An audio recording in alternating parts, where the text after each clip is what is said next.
Mga katigas, ipapasilip ko sa inyo ang aking mga alagang isda. Ito ay blue velvet shrimp at saka green shrimp. Ito naman ay yung yellow shrimp. Meron din tayo itong dapnya. Ito naman po ay kuhako swordtail. Ito naman yung black Moscow breeder. Ito naman yung HB blue. Ito naman po yung ating third batch ng pink danyo. May mga live plants din ho tayo dito. Ayan na, live plants. Hindi ko lang alam kung anong tawag dito. Ito naman no ay Dambuil mosaic. Ito naman no yung fry natin ng red swordtail. Hi Crayon.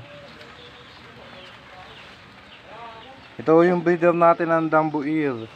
Tapos ito yung ating fry ng Dambuil. Meron din tayong HB pastel.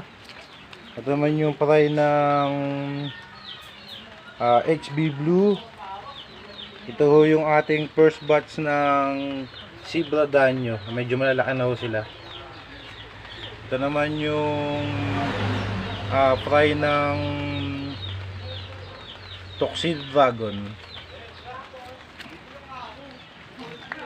Ito naman ho yung jubi ng Black Moscow. Tapos ito yung breeder ko ng pink danyo. Ito yung female at saka male. Welcome back mga katigas. Isang magandang araw sa inyong lahat. Papunta tayo ngayon sa farm, magpapatoka tayo ng manok. At ipapakita ko na sa inyo kung ano yung aking mga alaga. Tara.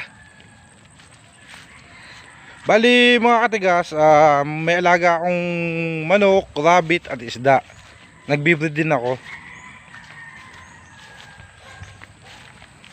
Bali nagsimula tayo mag-alaga ng manok dati, isang pares lang ng manok.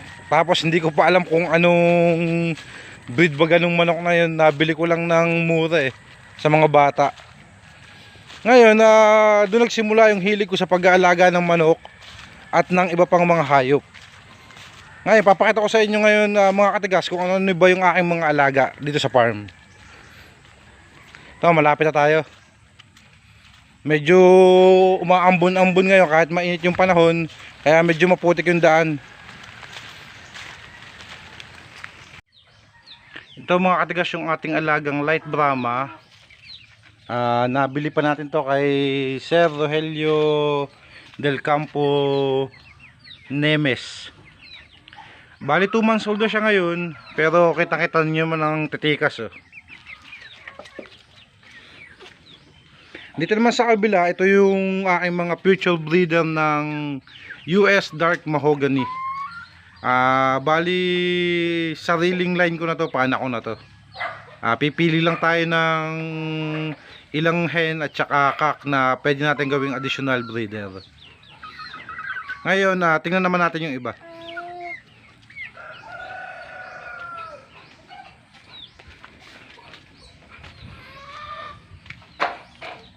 Ito yung kubo namin dito sa farm at saka yun yung CR. Ito yung ating mga native parawakan.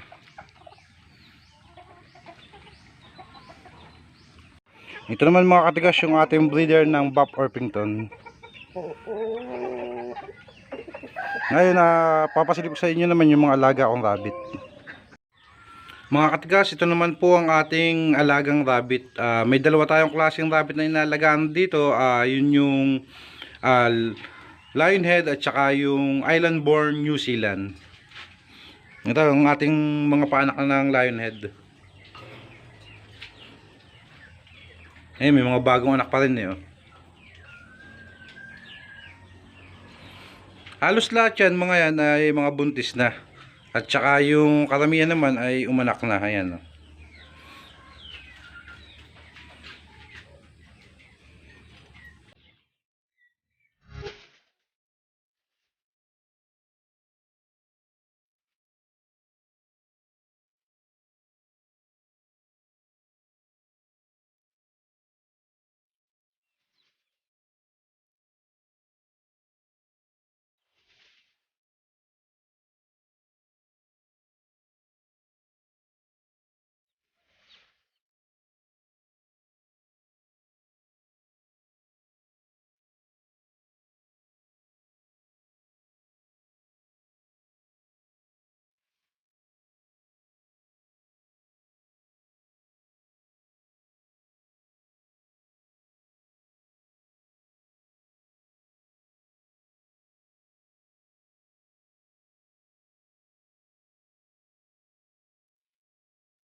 Mga katigas, bali na ipakita ko na sa inyo yung aking mga alaga dito sa farm. Sinabay ko na rin yung pagpapatukan. Nandito na rin naman ho ang inyong lingkod. Next sa video po natin, pag-uusapan naman po natin yung breeding. Hindi man po ako eksperto sa larangan ng pagbibreed ng mga manok, rabbit at saka isda. Pero kung ano man po yung aking pamamaraan, ay yun po ang ating tuturo sa inyo. Sana po nag-enjoy kayo sa aking video. Please like, share and subscribe to my channel. Maraming salamat po and God bless.